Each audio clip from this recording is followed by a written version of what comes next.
Hello everybody, welcome to the English classroom. In this video, we are going to learn the poem To Sleep by William Wordsworth. It's a beautiful poem and it's a sonnet.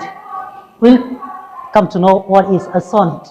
Before that, let's get introduced with the author, William Wordsworth. A major English romantic poet, Wordsworth possessed a deep love for nature, a theme reflected in many of his poems. We all know that William Wordsworth is known as a nature poet, poet of nature. We have learned so many of his poems, right? Like Daffodils, Solitary Reaper, Lines Written in March, so many poems. And he considered nature to be his friend, philosopher, and guide. So he considered nature to be his friend, philosopher, and guide. He lived his life so close to nature, and he became the poet laureate in 1843 and remained so until his death in 1850. He became poet laureate in 1843, and since then till 50 he was the poet laureate. Right? It's a position given by British Empire. Let's go to the poem. Before getting into the poem, in Chekhov's Gooseberries, after visiting his brother Nikolai, Ivan Ivanitch's head is hot with the rush of ideas. We learned the chapter Gooseberries, written by Anton Chekhov, and in the story we came across the character Ivan Ivanitch and Nikolai Ivanitch. And after Ivan's visit to his brother Nikolai, we see both of their heads are hot with thoughts. Right? We see the image of rain in the beginning and the end of the story, which represents continuous thoughts, showers of thoughts, like that. And he cannot sleep because of the rush of thoughts. He couldn't sleep. Have you ever lain awake, sleepless at night? Have you ever lain awake, sleepless? Lain, you know, right? Lie, lay, lying. Past participle form of lie. Right. Okay. Have you ever lain awake, sleepless at night without getting sleep? Have you ever spent a night? Describe your experience. Now let's see what Wordsworth has to say about sleep. And in this poem, To Sleep, Wordsworth tells us something more important. Let's see what is it. Before that, let's know what is a sonnet. Sonnet is a kind of poem. There are so many types of poems. You may know that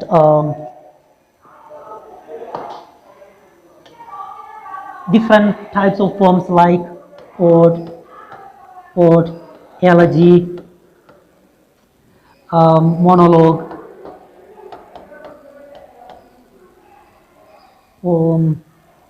sonnet, and so many like this, right?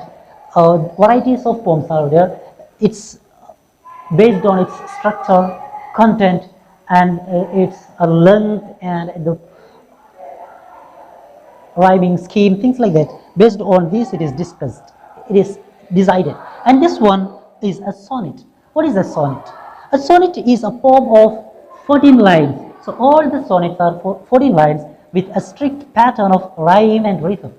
Sonnet is a 14-line poem which follows a strict rhyme and rhythm. There are different forms of sonnet.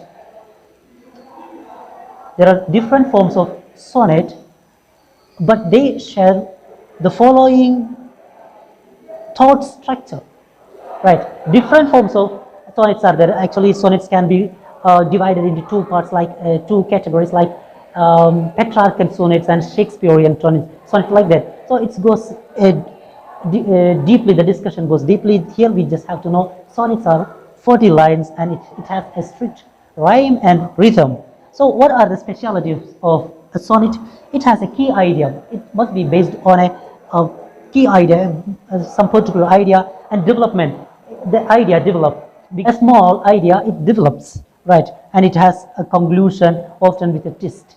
And okay, friends, now let's start learning the poem. To Sleep, stanza first. A flock of sheep that leisurely pass by, one after one, the sound of rain and bees murmuring, the fall of rivers, winds and seas, smooth fields, white sheets of water, and pure sky.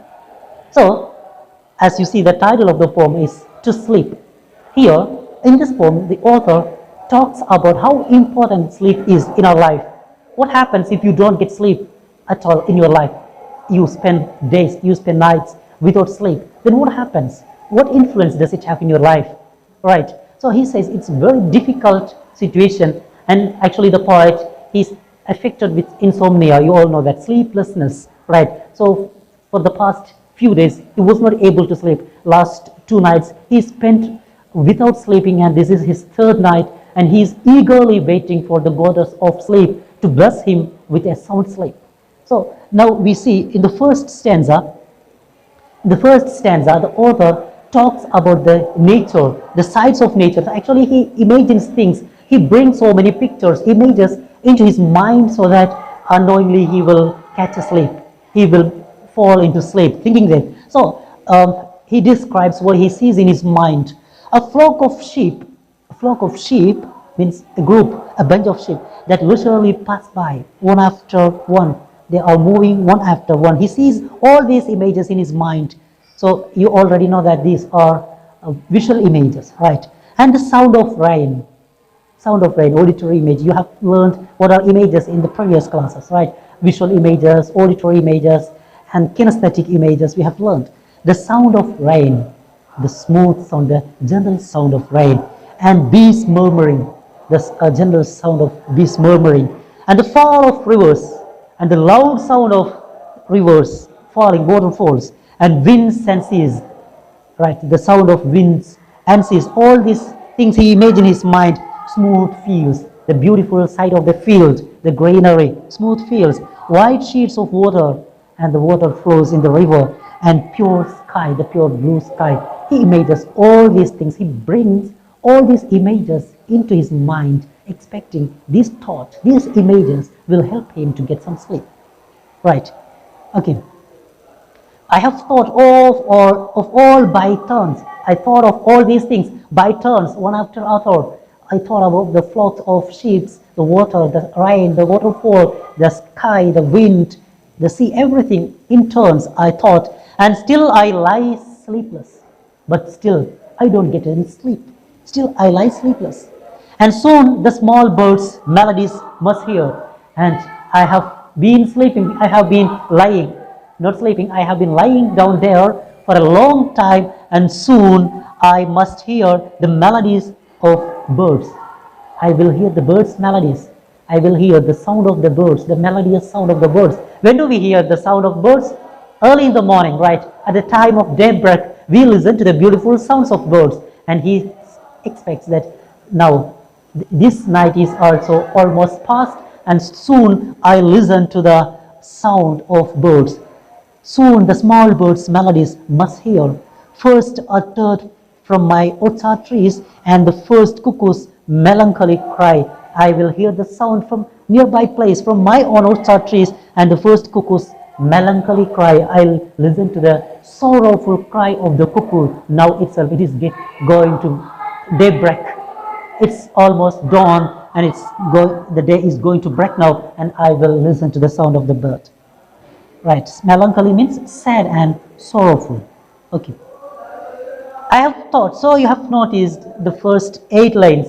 You know, the first 8 lines of sonnet is said to be octave. What do we call?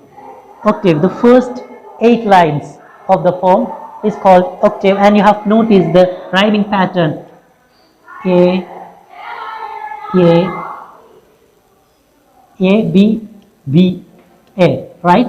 Lie, cry, melodies, trees. So the rhyming pattern you have noticed, A, B, B, A. And in the first stanza also you can see the first stanza, by, bees, seas, sky. Did you see the rhyme? By, sky, bees, seas. So A, B, B, A. So the rhyme scheme in the first 2 stanzas is A, B, B, A. Okay, 2 stanzas mean the first 8 lines. The first 8 lines, the rhyme scheme is A, B, B, A. This is called, the first 8 lines are called octave. Octave. Okay, the remaining 6 lines, actually it's 14 lines form, right? So the remaining 6 lines are called sestet. Okay. Okay, then this is the explanation of the first and second stanza. I have thought of all these things by turns. So many things he thought, right? A flock of sleep leisurely passing by, one after one, the sound of rain and bees murmuring, the fall of rivers, wind and seas. The old sound I listened, smooth fields, of water, white sheets of water and pure sky, all these things he imagined in his mind. Still I lie sleepless. Still I lie sleepless without sleep. Soon I must hear the melodies of small birds, first uttered from my orchard trees, and the first cuckoo's melancholy cry. So it's almost day, it's almost the dawn, and I'll listen to the sounds, the melodious sounds of the birds. Okay. Yes, this is the third stanza.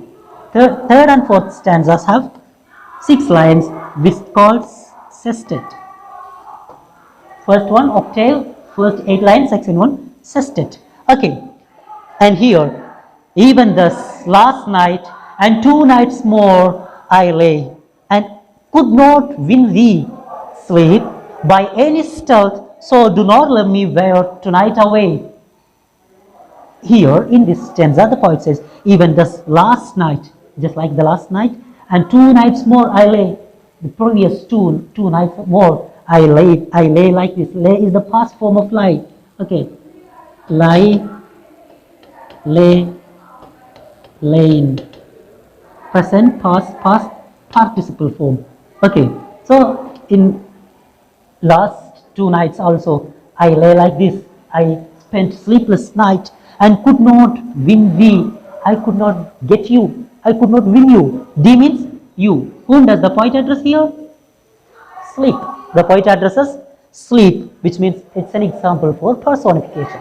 Sleep is personified, and the poet addresses sleep here. I could not win thee. Sleep, he calls it. I could not win thee. Sleep. Oh sleep, I could not win you. By any stealth, I tried my level best without making noise, without lying silently, but I couldn't win you. So do not let me wear tonight away. So please don't let me spend this night too. Okay. Don't let me spend, wear away means spend. Right, idle away this night, waste this night without winning you. Don't let me do that. Please bless me with sleep. Please come to my life. Please come to me and bless me with sleep, he says. Okay, and again he continues his words with sleep. He says, without thee, without you, what is all the morning's worth? In morning we dream, in morning we expect we will have so many things, right? We hopefully welcome the morning that so many good things will happen in the day, right? Actually, daybreak is a symbol of hope, right? Through the night, after a long night, when we see a ray of light, it's a hope, a ray of hope, right? So, without thee, what is all the morning's wealth? Whatever we get in the morning, if we didn't get sleep last night, what is the worth of it? Without sleep, nothing is valuable, right? Without night, without sleep, nothing is valuable. So, without thee, what is all the morning's wealth? Come, blessed barrier between day and day. Come, blessed barrier. He addresses slaves and he invites, come, blessed barrier between day and day. So here you have noticed it's an example for oxymoron and at the same time alliteration. So it's an example for oxymoron and alliteration. You have already known what's oxymoron, right? Bless barrier is an example for oxymoron here because oxymoron means words having different opposite meaning brought together. Look at this one, bless, barrier. A barrier, a blockage can never be a blessing, right? Something hinders you from something, right? Something blocks you, some hinders you, cannot be a blessing. So here blessing is brought together with barrier, so it's an example for oxymoron. And at the same time, you see the sound b is repeated in all these cases. So it's an example for alliteration. Alliteration, you all know that repetition of consonant sounds in the beginning of words in a same line or adjacent line, right? So here in same line we see b, b, b is repeated, the sound b is repeated in these three cases. So it's an example for alliteration. And in this case also you can see what, wealth, v sound is repeated, right? That one also can be said to be alliteration. So alliteration is repetition of consonant sounds, and this one is example for oxymoron and alliteration. Okay, so come, blessed barrier between day and day. So you are a barrier, you are something make difference between 2 days. If you don't come in between, there is no difference between 2 days. There is no difference at all, right? So come, blessed barrier, he addresses. And this one is also personification, because he addresses. Whom does he ask come? He asks sleep to come to his life, right? To bless him. Come, blessed barrier between day and day, dear mother of fresh thoughts and joyous health. Dear mother of fresh thoughts and joyous health, right? He addresses again sleep, dear mother. Whom does he call mother? Sleep. Mother of what? Mother of fresh thought. Mother of fresh thoughts and joyous health. Dear mother of fresh thoughts and joyous health, because it is the sleep that makes us a day better, right? It gives us fresh thoughts. It helps us think. It helps us use our brain. If we didn't get sleep last night, we would never be able to use our brain in a proper way, right? It makes always difficulty for us to use it, right? So dear mother of fresh thoughts. Sleep is the mother of fresh thoughts. Only if you had a sound sleep last night, you will be able to use your brain properly in the morning, in the daytime, right? Dear mother of fresh thoughts and joyous health, please come and bless me with sleep. That's all the poem. It's a very short poem, only 14 lines, and you must have understood the author, the poet is affected with sleeplessness, and he eagerly waiting for sleep to bless him, and for that he tries all his level best to get some nap, some sleeps. So he addresses sleep. He praises sleep with so many words: blessed barrier, mother of fresh thoughts, and joyous health. Like that, he eulogizes, he praises sleep, so that expecting that it will come and bless him with a sound sleep. Okay. The explanation of the third and fourth stanza, I just gave you an explanation just there. Last night it was like that. Last night also was just like tonight. 2 nights more I lay awake without winning sleep. So this is the third night I am lying without winning sleep. Sleep, do not run away from me by using some tricks, so that I don't have to pass this night also without sleep. I don't have to pass this night also without sleep. So please don't run away through using some tricks. Without you, the morning's wealth is nothing. There is no worth for morning's wealth. Without you, you are the barrier between day and day. You are the dear mother of fresh thoughts and joyous health. This is the explanation of second, third, and fourth stanza. Okay. Then what is the sonnet we discussed in the beginning? Image.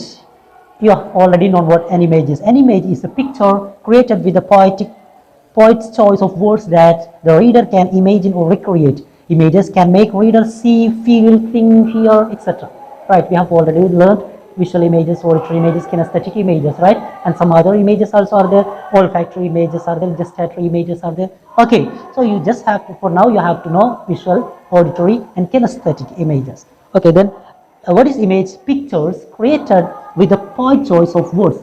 The images that are created using the words. Some images appeal our eyesight. Those are called visual images. Some images appeal our hearing, right? So it's called auditory images. Some images talk about the movements of things, and it's called kinesthetic image.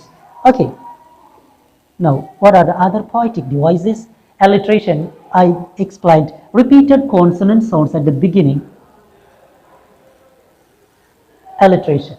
Repeated consonant sounds at the beginning of words placed near each other, usually on the same or adjacent lines. As we saw there, blessed barrier between. So consonant sounds. You all know what consonant sounds, right?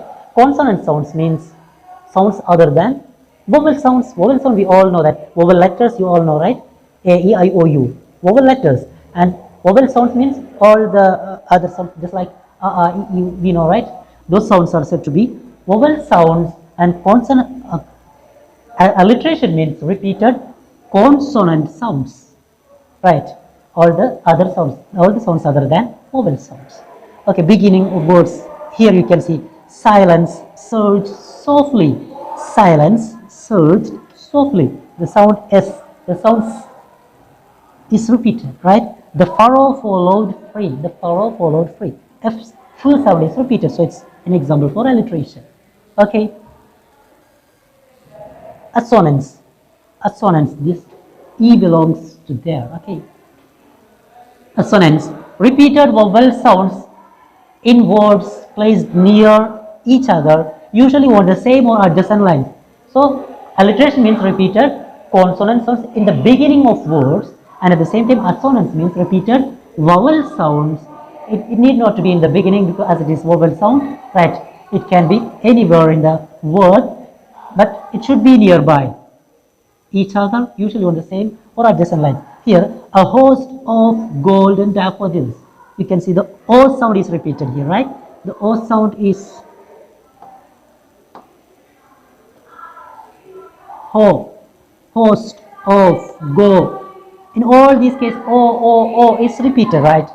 Beside the lake, beneath the trees, beneath, tree, E, beneath, E sound, trees, B, E sound, right? Here, O sound, host of, go. All these places you can, daffodils, all these places you can see, O sound is repeated. Here, beside, beneath, trees, E sound is repeated. So it's called assonance. Okay.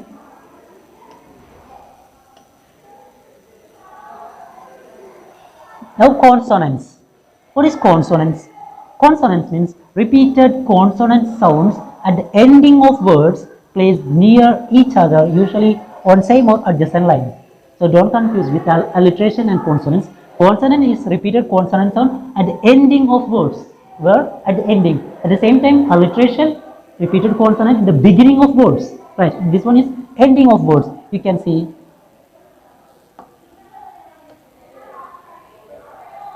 If she loved me, disbelieve. Love, believe. Right. I will die ere she shall grieve. Right. Verse sound is repeated in the end of words. So it's called consonant. Right. Love, believe, grieve. Right. The consonant sound V is repeated at the ending of words. So it is called consonants. You got it? Assonance, consonants. Onomatopic words. Onomatopoeia, words that sounds like their meaning. Some words have the meaning in their sound itself. The sack fell into the river with a splash. The sack fell into the water with a splash. From the sound itself, we can understand the meaning. Splash means sending some water, droplets of water outside, right? Splash. The books fell on the table with a loud thump. The sound itself, we can imagine looking at the word itself, the way it sounds, right? So these like words are said to be onomatopic words. Clinging of the key, right? Humming of the bird, humming of the bees, like that. Okay, twittering of birds. Okay, so many words are there, like from the word itself we can imagine the meaning. So words that sounds like the meaning. The sound itself gives us the meaning. Okay, that is called onomatopoeia. Hyperbole. Hyperbole, it's read. Hyperbole, some read it's hyperbole. Hyperbole, it's read. Okay. An outrageous exaggeration used for effect. A great exaggeration. Right. Present things enormously than they really are. Right. Enormously big than they really are. For example, my grandmother is as old as the hills. My grandmother is very old, too old. That's what he means. But instead, he says, my grandmother is as old as the hills. It's an example for exaggeration, hyperbole. Okay, then metaphor, you have already known what metaphor is. It's a direct comparison between two unlike things, stating that one is the other, this thing is that. For example, her voice is music to his ears. Then voice is compared to music, right? And it is directly said that voice is music itself. We do not use like or as here, so it's an example for metaphor. At the same time, if we use like or as in this case, what happens? It becomes simile. That's what we see next. Simile, a direct comparison of two unlike things using like or as. Right, using like or as, if we compare two things, it is said to be an example for simile. Oh, my love is like a red, red rose. Is like, my love is like red, red rose is an example for simile. Love is compared to red rose and using the word like. So it's an example for simile. Okay, that's all the figures of speech you have to learn for now. Anyway, we will come with more in other classes. Study well the poem, read it carefully, understand the meaning and understand the figures of speech in the poem. That's all for now. Thank you for watching. Have a great day.